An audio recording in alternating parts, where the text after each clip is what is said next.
अभी आपने देखा कि पूरा उत्तर प्रदेश में कम से कम ज़िला न्यायालय और उच्च न्यायालय फाड़ी आक्रोश के दौर से गुजर रहा है।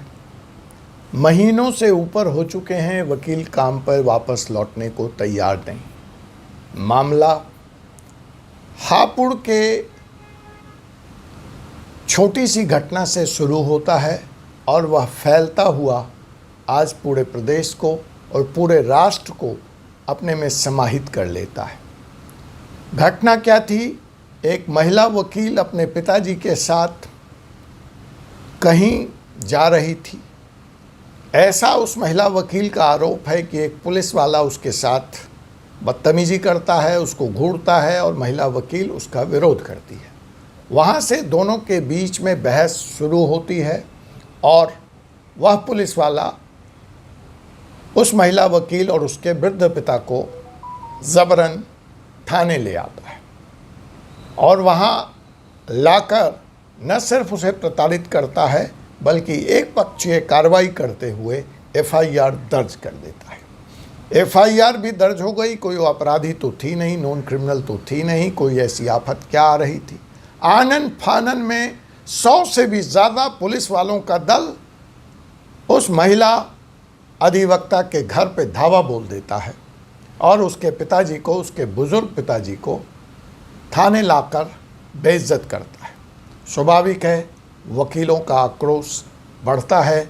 वकील न्यायालय परिसर से बाहर लेकर आकर कोतवाली के सामने चौराहे पर इकट्ठे हो जाते हैं और उनका इकट्ठा होना क्या था, पुलिस वालों की बर्बरतापूर्ण कार्रवाई चालू हो जाती है। अनेक वकील घायल होते हैं और पूरा प्रदेश आंदोलनरत हो उठता है। वकील काम बंद कर देते हैं और एडवोकेट प्रोटेक्शन एक्ट की मांग करते हैं। कई दिनों तक लीपा पोती का खेल चलता रहता है। हाई कोर्ट की मॉनिटरिंग कमेटी बनती है, राज्य सरकार भी अपनी एक कमेटी बनाती है और जांच प्रारंभ होती है, लेकिन जांच में सही वस्तु स्थिति बिल्कुल निकल कर नहीं आती है। और तो और जो दोषी पुलिसकर्मी थे उनका तबादला तक नहीं किया जाता है। स्वाभाविक है कि ऐसी परिस्थिति में वकील उस जांच रिपोर्ट को खारिज कर देता है। हाई कोर्ट भी सरकार द्वारा गठित जांच रिपोर्ट को खारिज करते हुए यह सवाल पूछती है कि जब वकीलों ने राष्ट्रीय संपत्ति का नुकसान नहीं किया, कोई उपद्रव नहीं किया, कोई शांति व्यवस्था को भंग करने का प्रयास नहीं किया, तो इतने भीषण और बर्बरतापूर्ण लाठी चार्ज का औचित्य क्या था? और एडवोकेट्स मीटिंगों का लंबा दौर चलता है। मामला अभी भी अधर में लटका पड़ा हुआ है। मेरा सवाल ये है कि क्या कहीं पुलिस बहुत ज़्यादा आज के प्रशासन पर, योगी जी के राज में हावी तो नहीं हो गई है? पुलिस का मन इतना बढ़ गया है और आखिर उसके इस मन बढ़ने के पीछे उसको सह कौन दे रहा है? व्यवस्था एक नियंत्रित तौर पर, बैलेंस तौर पर, समुचित तौर पर नियंत्रण के साथ चलती है तो प्रदेश को शांति, कानून, निवेश, रोजगार इत्यादि चीज़ें मिलती हैं। लेकिन व्यवस्था या विधायी का कोई अंग जब अपने अधिकार का दुरुपयोग शुरू करता है तो कई ऐसे हापुड़ और गाज़ियाबाद पैदा होते हैं। अब चलते चलते गाज़ियाबाद की भी बात कर लीजिए। गाज़ियाबाद में दिन दहाड़े चैम्बर में घुसकर वकील की हत्या कर दी जाती है। पुलिस का तर्क क्या है? भाई ये मसला उनका पारिवारिक है, आपसी विवाद चल रहा था और ऐसा कहकर गाज़ियाबाद की पुलिस अपना पल्ला झाड़ लेती है। सवाल इस बात का है कि अदालत तो वही जाता है जिसके बीच में अदावत होती है। वकील तो हमेशा किसी के पक्ष में और किसी के विरोध में मुकदमा लड़ता है, तो वह तो जो विरोधी पक्ष है उसके टारगेट पे होता है। और अदालत में दो पक्ष, एक सही और एक गलत, उसमें मर्डर के भी मुजरिम होते हैं, उसमें रेप भी होते हैं, उसमें चेक बाउंस भी। तो अदावत है, इसीलिए तो अदालत है। तो क्या किसी व्यक्ति की आपसी रंजिश है या अदावत है तो दिन दहाड़े कोर्ट परिसर में और खास करके वकील की हत्या कर दी जाएगी? और अगर ऐसी हत्या हुई और होती है तो क्या यह पुलिस सिस्टम का फ्लूर नहीं माना जाना चाहिए? क्या यह कानून और व्यवस्था की धज्जियां उड़ गई, यह नहीं माना जाना चाहिए? क्या जिम्मेवार अधिकारियों के खिलाफ कार्रवाई नहीं होनी चाहिए? क्या महज इसको आपसी रंजिश का मामला मानकर या इसका रूप देकर सामने वाले व्यक्ति को कत्ल का लाइसेंस दे दिया जाना चाहिए?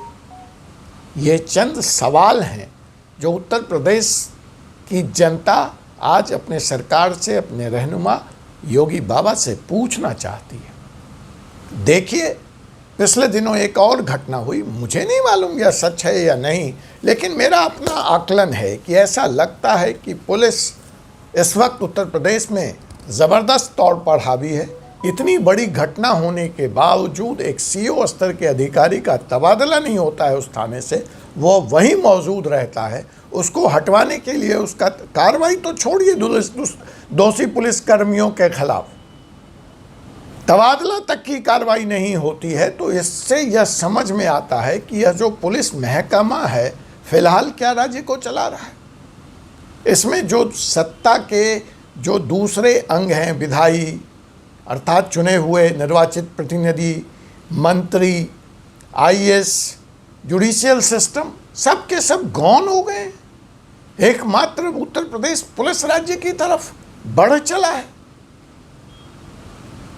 मैं ऐसा कह नहीं रहा, लेकिन यह सवाल तो बरबस मेरे सामने आकर खड़ा हो जाता है। और जब मैं लौट कर 30 अगस्त के उस आदेश की तरफ जाता हूँ जहाँ चीफ सेक्रेटरी महोदय उत्तर प्रदेश के यह कहते हैं कि 1861 के पुलिस एक्ट के अनुरूप, मायावती जी के ज़माने के अनुरूप कानून और व्यवस्था के लिए समान रूप से डीएम, कलेक्टर जिले का और पुलिस कप्तान जिम्मेवार होंगे। क्राइम की मीटिंग कलेक्टर महोदय हेड करेंगे और पुलिस रोज़मर्रा के कानून व्यवस्था को देखेगी और बाकी जो मसले हैं, शराब का अवैध व्यापार, गन का लाइसेंस, प्रिवेंटिव अरेस्ट, पुलिस के खिलाफ शिकायतें, ह्यूमन राइट के मसले, धारा 144 लागू करना, सिविल नेचर का जिस तरह का यह असंतोष था, जिस तरह का यह प्रदर्शन था, इसको डीएम महोदय देखेंगे।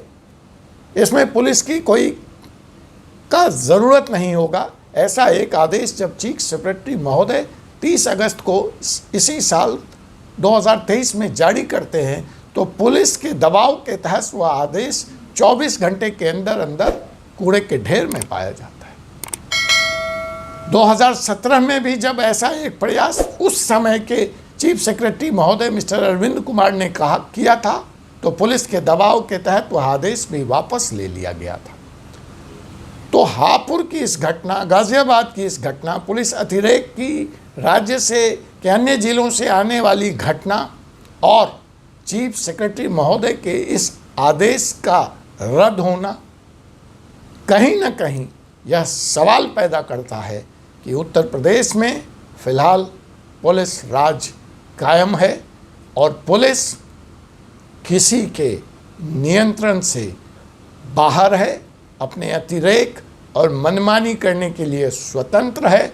और ऐसी हालत में निश्चित तौर पर जो मोदी जी और योगी जी का सपना है कि सबका साथ और सबका विकास और उत्तर प्रदेश एक उत्तम प्रदेश बने, वहाँ रोजगार का सृजन हो, व्यापार बढ़े, निवेश आए, मुझे तो दूर दूर तक इसकी सफलता की गारंटी नज़र नहीं आती है।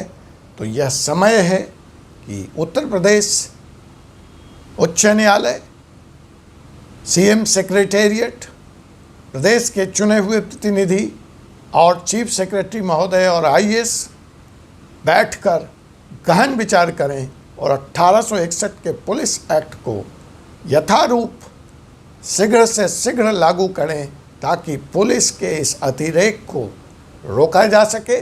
जहाँ तक 7 जिलों में जो बड़े ज़िले हैं, कानपुर, गाज़ियाबाद, नोएडा, प्रयागराज, लखनऊ, वहाँ तो पुलिस कमिश्नरी की व्यवस्था लागू कर दी गई है। वहाँ पुलिस के पास व्यापक अधिकार हैं। उसकी भी समीक्षा होनी चाहिए कि कमिश्नरी बनने के बाद कानून और व्यवस्था की स्थिति में क्या क्वालिटेटिव परिवर्तन आए, क्या कन्विक्शन रेट बढ़ा, क्या ज़िले में क्राइम रुका। अभी आपने देखा कि कल प्रयागराज में एक व्यापारी के बेटे को 15 लाख की फिरौती ना देने के कारण मारकर फेंक दिया गया। तो जिस उद्देश्य के तहत कमिश्नरी व्यवस्था लाई, उसकी भी समीक्षा होनी चाहिए। क्या वहाँ पे जनता को तुरंत न्याय मिल रही है, क्योंकि पुलिस को वह व्यापक अधिकार दे दिए गए। क्या पुलिस को जो व्यापक अधिकार दिए गए हैं वह सुरक्षित हाथों में हैं, क्योंकि अधिकार के साथ ही कर्तव्य आता है। जितना ज़्यादा पावर उतनी जल्दी रिस्पॉन्सिबिलिटी। ऐसे ये चंद सवाल हैं जो मैं आज के इस एपिसोड में आप सबसे पूछता हूँ। इसका जवाब आपको प्रदेश की चुनी हुई सरकार और पुलिस के आला अधिकारियों और IAS लॉबी सबको सम्यक रूप से मिलकर विचार कर देना पड़ेगा। वही जनता देश और प्रदेश हित में होगा। जय हिंद, जय संविधान। आपने अगर हमारे चैनल को अब तक सब्सक्राइब नहीं किया है तो इसको सब्सक्राइब कर लें, बेल आइकन बटन को दबा दें ताकि आपको ताज़ा तरीन एपिसोड की सूचना मिलती रहे। मुझे doctor Ajay Kumar Pandey, advocate, supreme court of India को फ़िलहाल यही अनुमति दीजिए। आपसे पुनः मुलाकात होगी एक ऐसे ही एपिसोड में एक ऐसे ही सवाल के साथ।